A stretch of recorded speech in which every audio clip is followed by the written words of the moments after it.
So, yun nga. Tapos na ang selfie ko at antok na antok ako. Diyos ko.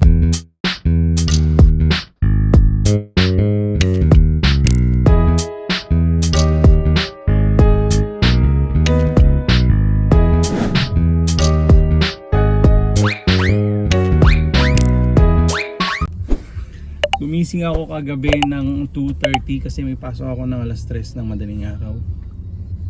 Kasi nga baker ako. Tapos umuwi naman ako ng 11:30. Pagkatapos kasi hindi kumpleto yung tulog ko eh. Isa sa mga key na kailangan mo raw para mas refresh yung utak mo kapag ka nag-take ka ng self-pip or ng IELTS is dapat is may enough kang tulog. Kasi daw para hindi maghang yung memory mo, which is yun yung nangyari sa akin. But I always have a faith in Him. So nagbasa naman ako, nag-review naman ako, same as I did before nung nag-take ako ng ng English ng IELTS. Kasi nag-IELTS ako dati, kaya lang ang baba ng reading ko talaga. Diyos ko, nakakaantok, nakakaduling, nakakaumay, magbasa. Kaya yun, lalo pa anong oras ako nagising, oras akong natulog. So wala akong tulog, kaya good luck na lang sa akin. So abangan na lang natin. Nag-self-pip nga pala ako kasi kailangan kong mag-apply na ng PR. Dahil nga qualified naman na ang inyong lingkod. Pero syempre, para makapag-apply or makapag-submit ng application ng PR, kailangan isa sa mga requirements ang self-pip. So yun, sana lang masungkit natin yung 12. 12. Sana makasungkit tayo kahit mga 6 or 5, pwede na yun. Kasi alam nyo na, mahirap maging mahirap nang maging basta temporary lang dito. Ang daming pagbabago, kaya mas maganda talaga maging PR na. At the same time, yung mga basher na naman dyan, yung mga galit na sinasabing aagawan namin kayo ng trabaho, peace, hindi po. Kaming mga temporary is isang trabaho lang. Kayo po ang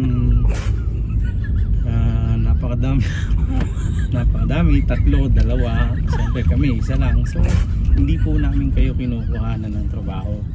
And yun nga, dumating ako dito na naka-work permit, naka-close work permit. Hindi po ako international student, hindi po ako nag-tourist visa. Naghintay din po ako ng matagal dahil nga po sa work out yung work permit ko, yung LMIA ko, habang nasa Macau po ako noon. So nagbabayad ako ng placement fee. So wag na kayong magalit kung hindi po namin kinukuha ang trabaho na para sa inyo. Nagkataon lang na nag-hire yung employer, nakuha kami. Forget it. So yun nga, kaya yun, abangan ninyo yung self-pip ko kung nakapasa. Sana naman nakapasa kasi nakakahiya, di ba, na may mga nanonood. Tapos pero feeling ko naman kahit pa paano makakakuha tayo ng 5. Sana lang. Kasi talagang alam niyo yung mata ko nagpipikit ng gumaganon na talagang antok ako na gusto ko mambuntal ng katabi para lang magising kami, alam mo. Kaya ako, bahala na si Lord, kayo na pong bahala sa amin. Kayo na pong bahala dun sa mga kabatch ko na nag-take ng selfie. So kaya yun. So ganun lang, mabilis lang to kasi pauwi na ako. May meeting pa yung anak ko sa school nila at attend lang kami kasi kailangan ko humabol. So baka malito ang inyong lingkod habang nagmamaneho, kaya maraming salamat. Abangan ninyo yung result ng selfie, 3 to 4 days daw po. So magpo-post kagad ako nun once na matanggap ko. Salamat, mabuhay kayong lahat, ingat. Mang Jose po, OFW dito sa Canada. Thank you.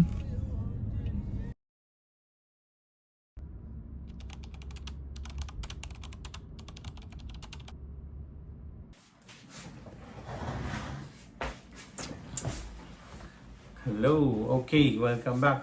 So So nakalipas na nga po yung 3 days and dumating na yung result ng self-pip. Kahit pa paano, nakapasa naman si Mang Jose. So nakakuha si Mang Jose ng half. Actually akala ko 12 mo ako pero half lang. At least very thankful kasi nga sobrang antok na antok ako nung oras na nag-exam ako. Kasi yung duty ko nun is 3 AM hanggang 11:30. So kahit pa paano, na-survive ko yung exam. So, dahil may result na at kompleto na ako ng documents, magsisend na ako ngayon ng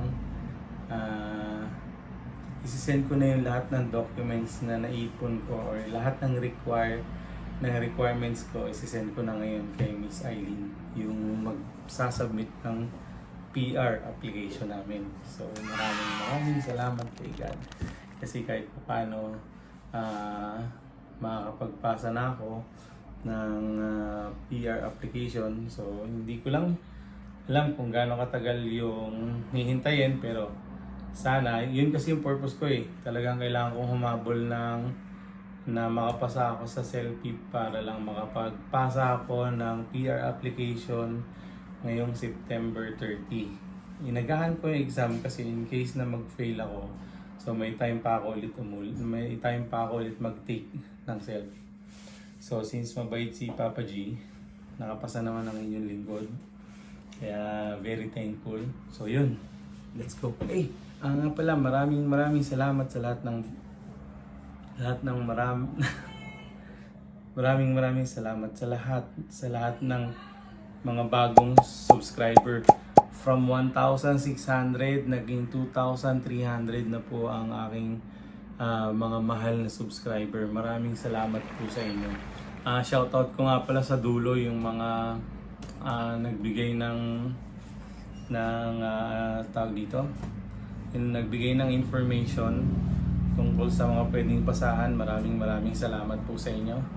Dun sa mga nag-message sa akin na inaagawan daw po namin mga temporary, ang mga mga PR at saka mga Canadian at Filipino-Canadian citizen.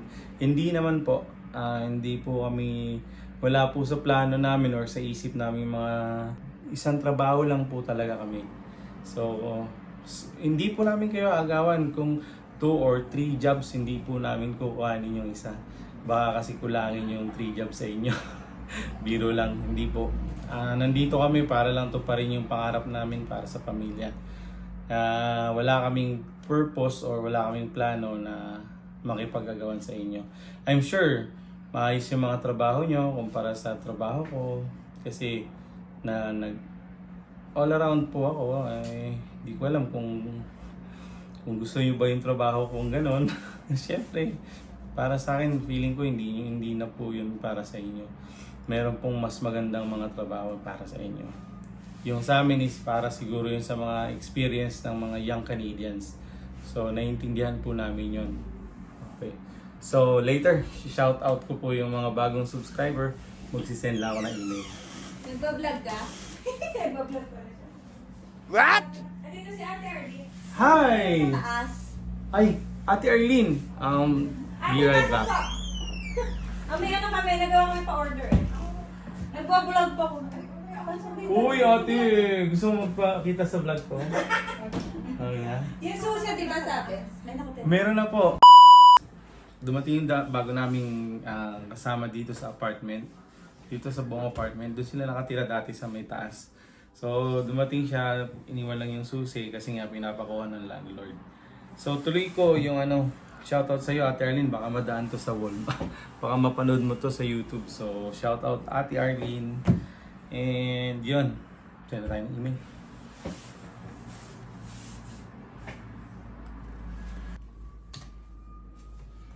So, yun. So, okay na. Nasend ko na lahat ng mga requirements, documents na hinihingi niya sa akin para makapag-send na kami or makapag-file na kami ng PR application. So, nag-request na rin ako sa kanya ng appointment kung kailan kami pwede mag-usap ng personal ulit para kung may kulang or kung ano yung pwede pa namin gawin or dagdagan. So, kahit pa paano, nakaluwag ng dibdib. Kaya, let's see. Hindi naman kami natitigil mag-pray, and syempre, hindi ko sabihin, naniniwala ako na may purpose si God kung ba't kami dinala dito sa Canada. Syempre, naghintay kasi kami ng work permit namin na dumating, nagbayad kami sa agency, dumaan kami sa mahabang proseso, hindi kami nag-shortcut. Hindi kami pumunta dito na yung iniisip nila na nagmamadali, nagturi. Hindi po, nagtatrabaho po ako nun sa Macau as a pastry chef, naging security guard din po ako doon. At saka yun, ang asawa ko nasa Thailand, mga anak ko naman nasa Pilipinas. So yun yung purpose kaya kami nag-apply sa Canada. So nag-apply na kami, baka sakaling sa bansa na yun magkasama-sama kami. So yun approve naman or nag-grant naman ni Papa G lahat ng prayer namin. Kaya hopefully makahabol pa kami. Dahil kung hindi man, yun nga, isa-shoutout na natin yung mga nag-share ng information kung saan pwede mag-apply. And unfortunately, napakadami na po kasi ng comment dun, hindi ko na nasundan yung iba. So nasa more than 500 comments na po yung isang video na yun. Yan yung video. And hindi ko na mabalikan kasi maubos yung oras. Pero pumili na ako ng mga ibang isa-shoutout ko. So ito na sila. Yung iba, from the bottom of my heart, maraming salamat sa mga comment ninyo, sa mga bagong subscriber, doon sa mga nagsabi na masaya sila dahil nangyari to sa Canada. Well, everything happened for a reason naman. Hindi naman po kami, basta yun na yun. So ito na, unahin ko na si Tim Brisbel, Tim Brisbel. Sabi niya, pagbalik ko sa Canada, usap tayo, recommend kita sa trabaho sa Manitoba. Okay? So sabi naman ni Adrian John Cruz, sa Newfoundland daw. Sabi naman ni Sir Larry, sa UK, sa Manchester. Tama ba? Si Oli Kino Dexter, sa Quebec. Mag-try daw ako sa Quebec. Maraming nagsasabi sa Saskatchewan. Marami daw kasing lumipat ng Saskatchewan at least doon kahit pa paano may chance daw mo PR. Yun ang sabi nila, pero di rin natin alam. Let's see. So naghahanap na rin ako sa Indeed. So ito pa, sabi ni Michay, sa Prince Albert or Saskatchewan. Magpasa nga din daw ako. Maraming ang nagsasuggest ng Saskatchewan. Tapos sabi ni Sir Felix Ramos, mag-try ka sa Australia kasi nga may skilled ka. So yun, yung mga ilan lang sa mga nabasa ko. Tapos yung karamihan na dun sa mga nabasa ko is praying for your situation, keep your faith. Sorry kung hindi nyo na joke lang sorry kung hindi nyo na hindi na kayo makahanap ng ika-4 na trabaho kasi nakuha na ng mga temporary foreign workers. Sorry po. joke lang. Yun lang. So thank you ulit sa maraming opportunity dahil sa inyo, lalo na doon sa mga sumuporta. Maraming salamat po dahil na-monetize po ang YouTube ko. Maraming salamat. Bigla po akong in-invite ni YouTube as a partner. So yan po. Thank you sa inyo lahat. Dahil sa inyo, naging YouTube partner na ako. And kailangan ko na lang mag-create ng mga video na talagang pwedeng kapulutan ng aral or may sense or makakatulong or makakapagbigay ng saya or magbibigay ng inspirasyon. And then, yun, tuloy-tuloy na yung pagpasok ng income na galing kay Papa YT. So, thank you ulit sa inyo lahat and God bless. Abangan nyo po ulit kasi dito na ako. Nagsimula dun sa news na nakakalungkot. Tapos, nagdasal, nakaabot ng dito, makapag-file na ng PR.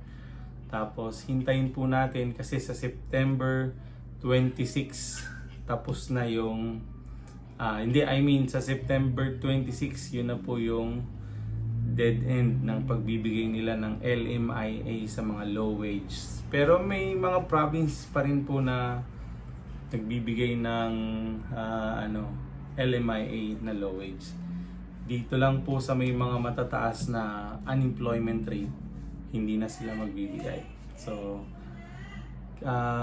patuloy nyo pong subaybayan hanggang sa kung ano yung ibigay ni Lord na future para sa pamilya ko dito sa Canada at sa mga katulad kong temporary foreign worker. Subaybayan nyo lang po kami. Maraming salamat po. Paalam.